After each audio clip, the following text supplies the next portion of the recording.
Today marks day one in the trial of the sailor accused of starting the fire that destroyed the USS Bonhomme Richard.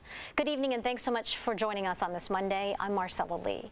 Investigators say 22-year-old Seaman recruit Ryan Mays set the ship on fire in July of 2020, but he maintains his innocence. CBS 8's Anna Laurel joins us live from Naval Base San Diego. Anna, cameras are not allowed inside, but you got to go in.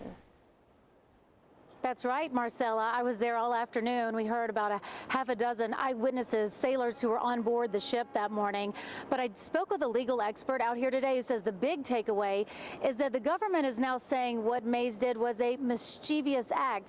Sounds like it was an accident instead of willful, intentional sabotage, as it originally said. Hey guys, just want to say I appreciate what you guys are doing. Thank you very much.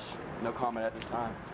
That's now 22-year-old Seaman recruit Ryan Mays walking out of court this afternoon in the trial where he's accused of using an accelerant to start the fire on the USS Bonhomme Richard in July of 2020. Inside, he sat quietly at a table next to his 3 military attorneys. In opening statements, prosecutors started by saying, quote, "It was a mischievous act of defiance gone wrong." Very different than what they've said from the start. Their whole position was that Mays sabotaged the ship, he had cut hoses, that this was an intentional act because he hated the Navy so much that he decided to burn the Bonhomme Richard down. Gary Barthel represented Mays at a hearing before this trial. He says he's here now at this military trial because the Navy case is unjust. I believe that the reason the Navy's using him as a scapegoat is because they're trying to deflect further negligence away from themselves, from the Navy. Navy leaders disciplined more than 20 senior officers and sailors with what it described as widespread failures that contributed to the disaster. Unlike the government, Mays has not changed his story. He's maintained his innocence throughout. The government seems to, their case seems to be constantly evolving. Today, half a dozen men who were on board that ship that day testified about what they saw, heard, and smelled.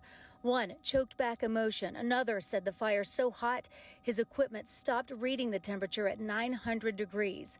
Prosecutors say the fire burned for several days until ATF agents could go in, assess the damage, and determine it was arson. They say they have an eyewitness who saw Mays in the area where the fire started, even though he had no business there. The prosecution's star eyewitness didn't testify today, but Mays will be back for day 2 tomorrow. He came into the Navy with high aspirations. I can't imagine the stress. I'm not in his shoes, obviously, but I know this has been a very stressful time for him and for his family.